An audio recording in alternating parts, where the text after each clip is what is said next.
ఎక్కువ టైం తీసుకోవాలా తక్కువ టైం తీసుకోవాలి చెప్పండి మీరే. ఎక్కువ టైం తీసుకోవాలా?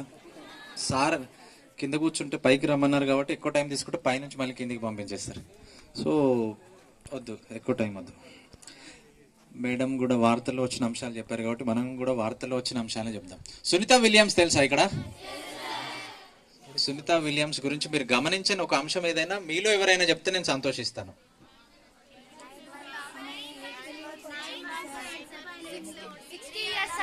తనకు 60 ఇయర్స్ సార్, చాలా ఓల్డ్ సార్, బట్ ఆమె పైకి వెళ్ళింది, టాలెంటెడ్ సార్. ఇంకా ఇంకా కొంచెం యాక్టివ్గా, అంటే నేను మాట్లాడడం మీరు వినడం అన్నట్టు కాకుండా మీరు కూడా మాట్లాడితే బాగుంటుంది. చెప్పండి. ఇంకా స్పేస్లో ఉంది. ఇంకా సార్ 8 days కానీ వెళ్ళి 9 months ఉంది సార్ పైకి. గ్రేట్. ఎలాన్ మస్క్ తెలుసా మీకు ఎవరికైనా? చెప్పండి, ఏం తెలుసు ఎలాన్ మస్క్ గురించి? ఆయన సంస్థ పేరేంటి చెప్పండి? Space Tesla. ఓకే, నిన్న తీసుకొచ్చిన ఆయన ఆర్గనైజేషన్ పేరేంటి చెప్పండి? Space X. సరే, ఎలాన్ మస్క్ గురించి మనకి ఇప్పుడు అవసరం లేదు. సునీత విలియమ్స్ గురించి మాట్లాడుకుందాం, ఎందుకంటే అమ్మాయిలు చాలా మంది ఉన్నారు కాబట్టి. సునీత విలియమ్స్ 9 నెలల పాటు, 9 నెలల యొక్క ప్రత్యేకత అమ్మాయిలకు ఎక్కువగా చెప్పాల్సిన అవసరం లేదు కాబట్టి డైరెక్ట్ పాయింట్లోకి వచ్చేద్దాం.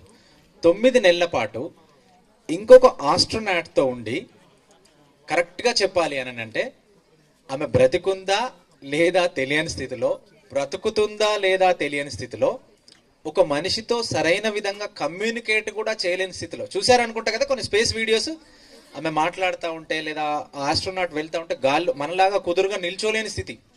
అలాంటి స్థితిలో ఆమె ముందుగా గెలిచింది. ఎక్కడ గెలిచింది?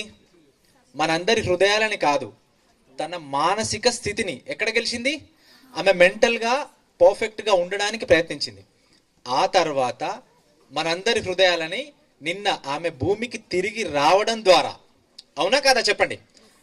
చాలామంది ఇప్పుడు మీలో ఇందాక చాలామంది పోటీలలో పార్టిసిపేట్ చేసిన వాళ్ళు ఉంటారు. కొద్దిసేపట్లో వాళ్ళ రిజల్ట్స్ని అనౌన్స్ చేయబోతున్నారు. నేను కూడా ఒక కాంపిటీషన్లో జడ్జిగా ఉన్నాను, జడ్జ్ 1గా.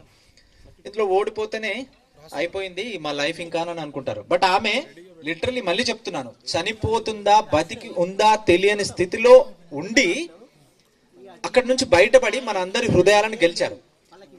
అలాంటి మానసిక స్థితిని గెలుపు ఓటములతో సంబంధం లేకుండా మీరు కలిగి ఉండాలి. కలిగి ఉంటారా లేదా చెప్పండి? ఎందుకంటే ఇప్పుడు 10th ఎగ్జామ్స్ నడుస్తున్నాయి, ఇంటర్ ఎగ్జామ్స్ అయిపోవచ్చాయి, త్వరలో మళ్ళీ కొన్ని కాంపిటేటివ్ ఎగ్జామ్స్ కూడా ఉండబోతున్నాయి. ఆ గెలుపు ఓటముల ఆధారంగా కనుక మీ జీవితాన్ని నిర్దేశించుకుంటే మీరు నష్టపోతారు. రైట్? అర్థమైందా లేదా? సో ఇంకొక క్వశ్చన్, ఈ క్వశ్చన్ ఆన్సర్ చెప్పిన వాళ్ళకి నేను ఒక సర్టిఫికేట్ ఇస్తాను. ఇక్కడ ఉన్న అన్వేష్ సార్తో అడిగి. GROK, గ్రోక్ అంటే ఎంతమందికి తెలుసు? And Grok is what? What is Grok?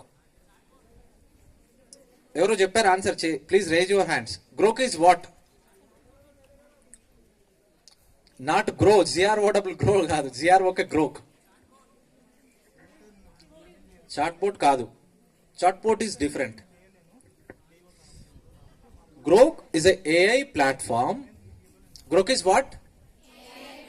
Which was developed by whom? ఇందాక నేను చెప్పే దాంట్లో మీకు ఆన్సర్ దొరుకుతుంది. కాదు, కాదు, Elon Musk. It is again Elon Musk. The man which is, if we can call is a mad. పిచ్చి అనేది ఉంటే పిచ్చి పీక్స్ లోకి వెళ్ళినోడు చేసే ఆవిష్కరణగా మనం గ్రోక్ చెప్పొచ్చు. ఏఐలో చాలా అంశాలు ఉంటాయి. చాట్ జీపీటీ తెలుసా మీకు? ChatGPT, do you know ChatGPT? ChatGPT లాంటి ఒక ఏఐ ఆవిష్కరణే గ్రోక్. అయితే చాట్ జీపీటీ మీరిచ్చే కమాండ్స్ కి అనుకూలమైన మాత్రమే ఆన్సర్స్ ఆర్ రిప్లై ఇస్తుంది. Where comes Grok? మీకు ఎలాంటి కబుర్లు చెప్పాలన్నా కూడా చెప్తుంది. మీరు ఒక పాజిటివ్ ఫీడ్బ్యాక్ ఇచ్చి నాకు ఇలాంటి రిప్లై కావాలి అంటే, ఇంకా మామూలుగా చెప్పాలి అంటే మన ఊరి భాష ఉంటుంది చూసారా, హాయ్ మామ ఎలా ఉన్నావు అంటే తిరిగి మీకు రిప్లై అలాగే ఇస్తుంది, మామ నేను బాగున్నాను. లిటరల్లీ మీరు కావాలంటే ఇప్పుడు మీ మొబైల్లో కూడా చూసుకోవచ్చు, grok.ai లేదా గ్రోక్ అని కొట్టినా వచ్చేస్తుంది. సో మీరు ఇంకా నెగిటివ్ కమెంట్స్ ఇస్తే నెగిటివ్ కమెంట్లో కూడా వస్తుంది. ఇక్కడ పాయింట్ ఏంటంటే గ్రోక్ గురించి మీకు చెప్పడం కాదు, అందులో కబుర్లు చెప్పడం కాదు. ఇవాళ ప్రపంచం లేదా ప్రస్తుత సమాజం కూడా అలాగే ఉంది. మీరు మంచిని ఇచ్చి మంచిని కోరుకుంటే మీకు మంచి తిరిగి వస్తుంది. చెడు కోరుకుంటే లేదా చెడు అందిస్తే చెడు వైపు ఆకర్షితులు అవుతే మీ రిజల్ట్ కూడా అదే విధంగా ఉంటుంది. ఇందాక మేడం ఒక ఎగ్జాంపుల్ చెప్పారు, ఆ సంఘటన నిజంగా నన్ను చాలా బాధించింది కూడా, నేను కూడా పేపర్లో చదివాను. ఆ అమ్మాయి చిన్న ఏజ్ అమ్మాయి, just because of addicted to drugs ఆమె జీవితం ఎంత స్పాయిల్ అయిపోయింది. అండ్ తన నమ్మిన వారిని, ఇంకా చెప్పాలంటే తన ఫ్యామిలీ మెంబర్స్ని కూడా ఆమె డెస్ట్రాయ్ చేసింది. కరెక్ట్? ఒప్పుకుంటారా మీరు దాంతో? సో మీరు మీ చుట్టూతా ఉన్న అంశాల పట్ల జాగ్రత్తగా ఉండండి. మీ చుట్టూతా మంచి చెడు ఉంది, మీకు ఏం కావాలో దాని పట్ల మీరు జాగ్రత్తగా ఉండండి.